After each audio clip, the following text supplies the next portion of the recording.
Covering Taiwan can be a very difficult thing, often because the questions that get asked are, who controls it? Or what if there's a war? Or is this land its own country? Comparatively little attention is given to how the island is administered, how its leader is chosen, how the organs of state function. I am not an expert, but I believe that this island has preserved a very unique form of governance. Today, I will be discussing the pillars of Taiwan's state structure. I will be using a methodical approach to show how each branch of state was formed and how they interact with each other where applicable. There will be timestamps for each segment, so if you only want to hear about one certain branch, you can skip to it, but I heavily encourage you to watch the whole thing through for contextual reasons. First, we need to go back in time to the era of Dr. Sun Yat-sen, whose works on how China should be governed shaped both the authorities' actions across the strait in various ways. This philosophy is foundational to how the modern area of Taiwan is governed. Among the theories proposed by Dr. Sun Yat-sen in the Three Principles of the People document, or in Chinese, the Sanminjuyi, are the two sections dealing with the form of governance and political rights of the people. The 5-power constitution and 4 rights of the people, respectively. For context, China at this point in time had been going through centuries of imperial rule and foreign invasion. Britain held Hong Kong, Portugal held Macau, and I believe that Germany still held Qingdao. The century of humiliation, as this period of foreign occupation is called, would not end for several decades at least. 4 rights of the people are the right to elect and recall officials, to hold referendums, and to initiate political action. These 4 civil rights would be embodied by a National Assembly to provide an institutional voice for the people to be heard. The 5-power constitution, meanwhile, was proposed as a reaction to Western governance models, where Dr. Sun Yat-sen believed that the 3-branch system often put too much emphasis and control into one body of government.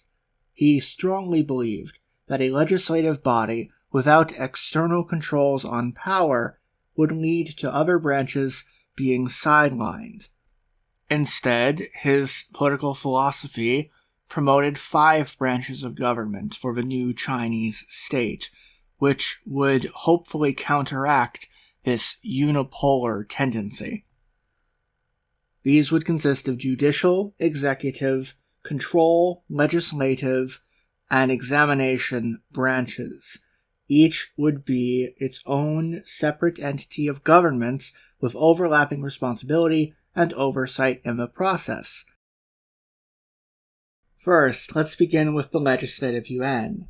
To understand the legislature of Taiwan today, we need some history on the National Assembly, a precursor body under the constitutional theories of Dr. Sun Yat-sen.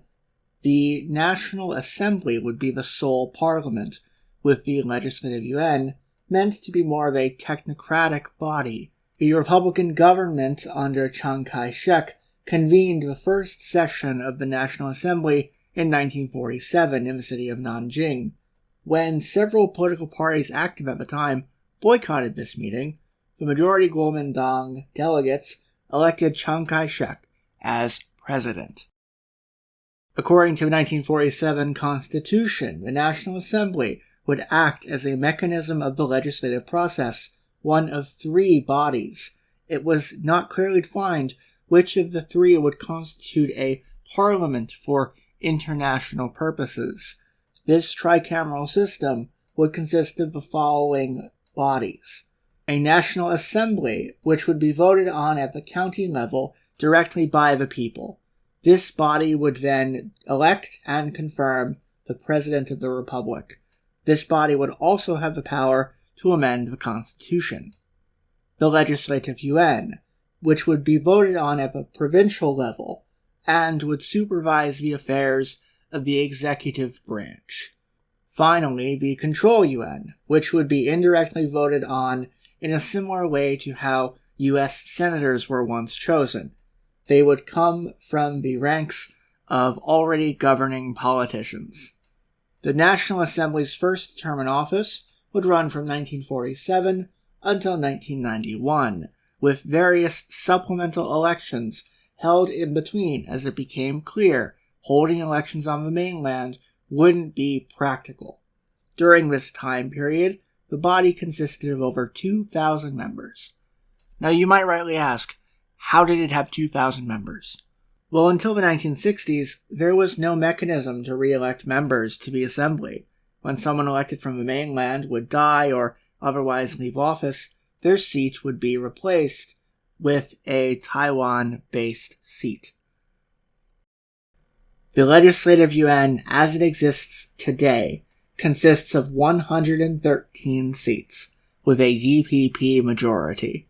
The body retains the right to impeach the president, institute amendments to the Constitution, and recall the president.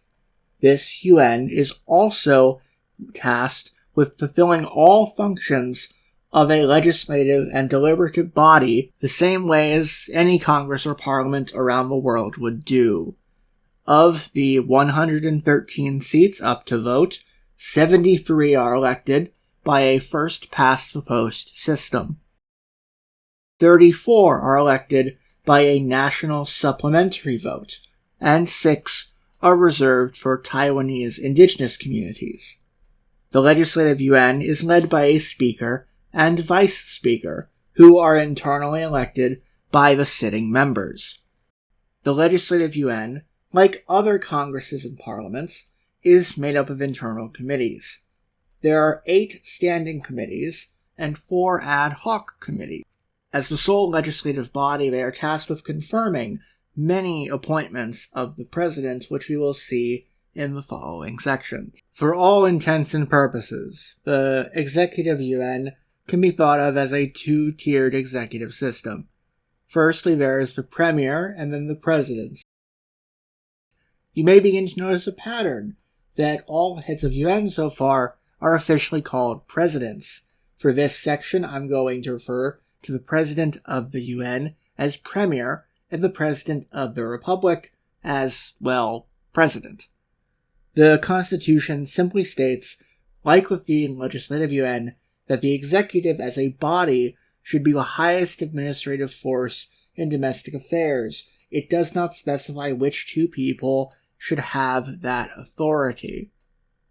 Tsai Ing-wen, the current president of Taiwan, does not sit on the Executive Yuan. However, it is her job to appoint Executive Yuan ministers on the recommendation of the premier. The premier, likewise, is also appointed by the president. Prior to 1991, the president was indirectly elected by the National Assembly and is now directly elected by a popular plurality vote.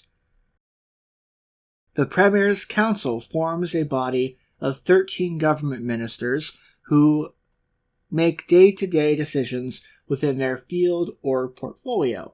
The Premier provides a recommendation of who they want to sit on the council, and the President can either confirm or deny that appointment. The Legislative Yuan has the authority to remove the Premier on a vote of no confidence, at which point the President will suggest a new appointment to the position. There have only been a few instances where the Premier and President are from different parties in a divided government. The line of succession, as we can see on this chart, is as follows. President of the Republic, VP of the Republic, President of the Executive Yuan, and VP of the Executive. Why does it not go further down? It hasn't needed to. There used to be an executive title known as Chairman of the Provincial Government. In later years, this was largely put in the hands of a minister without portfolio. In 2018, the provincial government of Taiwan was formally dissolved, with its functions being absorbed into the Executive Yuan. Of all the yuan we're going to cover today, the Judicial Yuan is probably the most straightforward. Their primary purview is the operation of all of Taiwan's courts, and the constitutional justification is, well, a nation needs courts. The highest administrative court in Taiwan is the Constitutional Court, although this is specifically not the court of last resort for civil and criminal cases. Primarily, the functions of this court are as follows: interpretation of the Constitution, uniform interpretation of statutes and regulations, impeachment of the President and Vice President of the Republic, and declaring the dissolution of political parties in violation of the Constitution. It was only after democracy was reestablished in 1991 that the court began to utilize the powers invested in it to change the nation. During the first divided government between 2000 and 2006, the court acted as a dialectical mediator to solve disputes that had really not been considered since the founding of the nation because, well, dictator. The court system as a whole follows a civil law code modeled on Japanese and German principles. 6 legal codes, called the 6 Codes, govern decisions of this court. There have been a number of important decisions that the Constitutional Court has made over the last several years, such as in 1990 when they forcibly terminated the first session of the National Assembly, in 2017 when the court recognized that a ban on same-sex marriage was unconstitutional, and in 2020 when the court also recognized that the criminalization of adultery was unconstitutional. The actual court of last resort, as one may expect, is the Supreme Court of Taiwan. The next rung on the court structure is the High Courts, of which there are 6. These courts cover various regions held by the government. All judges of the Supreme Court, High Court, and Constitutional Court are appointed by the President of the Republic. They serve for 8-year terms, except for the President of each court, the highest-ranking judge, who serve for what seems to be an indefinite amount of time, or until removed by the next president. Many nations have civil service exams, but Taiwan is the only government in the world in which this is an entire branch of state. As a cool bit of trivia, the headquarters from 1950 to 51 was headquartered in the Confucius Temple at Taipei. On a more practical level, the 9 members of the council are appointed every 4 years alongside members of the Legislative Yuan, such as the Premier, and they are not banned from outside work. Many presidents of this yuan have held degrees and are esteemed professors, such as the current president, who has held a position at the Taiwan Medical University. The examination yuan is a deeply Chinese concept, and I don't mean that at all in a highbrow or snooty kind of way. What I mean is that as long as there has been a state in China with bureaucracy, there have been people whose sole job it is to administer, proctor, and formulate imperial examinations to bring new civil servants into the ranks. Finally, we have the This body also has its origins in the traditions of Imperial China, where there existed a governing body called the Censorate. This body existed to investigate corruption within the ranks of the Imperial Civil Service, reporting directly to the Emperor. This system began under the Sui dynasty and lasted well into the Qing era, for about 1600 years. For as long as China has had bureaucrats, there has been an agency to uphold their morals and standards of the office. There are 29 members of this yuan's council who are nominated by the president and then confirmed by the Legislative Yuan. They serve for 6-year terms and are strictly not allowed to hold any kind of concurrent political office. This yuan has 7 official standing committees organized to carry out the functions of observation and adjudication of government affairs. There are internal bodies meant to police the internal bodies. In summary, the government of Taiwan is a complex beast, and I have pretty much only provided a surface-level overview.